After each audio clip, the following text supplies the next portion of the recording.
ভাই সকাল থেকে কাঞ্চন ভাই শর্ট নিতেছে, আমার বসায় রাখছে, আমি বলতে জিদ আমার উপরে কেন? বলে না না ঠিক আছে, এখন থেকে নর্মাল করি। এইগুলো হয়েছে আমাদের জীবনে, এরকম হয়েছে। আমি অনুষ্ঠানের শেষ দুটো প্রশ্ন করব, জি প্লিজ।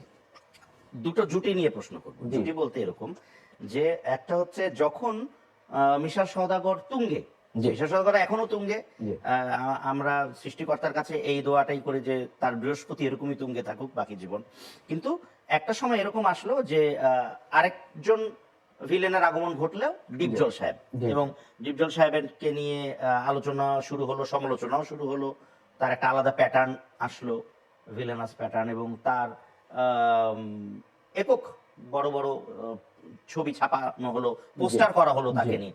সেই সময় কি মিশা সওদাগর একটু ইনসিকিউর ফিল করেছিল, না তার সাথে তার সম্পর্কটা আসলে এখন তো ভালো, তখন থেকে এখন পর্যন্ত Insecure না, কিরকম? তখন সমস্ত ছবি আসতেছিল তার সাথে আমার, তার আচ্ছা। তার ভাই করার, তার আচ্ছা। তার ছোট ভাই করার। আগে তো হুমায়ুন ফরিদি, রাজীব বেটেন, শামসুজ্জামানের আমি ছেলে হিসেবে অদ্বিতীয়।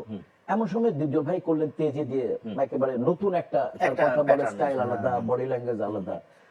তো তখন আমার যখন ছবিগুলো আসলো, তখন আমি এগুলো, আমি 12-13টা করিনি।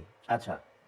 তখন আমার নিজের একটা কমার্শিয়াল ব্রেন কাজ করলো, যদি আমি না করি আসলে এই ছবিগুলোর একটা সুপারহিট ছবির সাথে না থাকা মানে ক্ষতি আমার। দেন আমি আমি বললাম যে না, করতে হবে।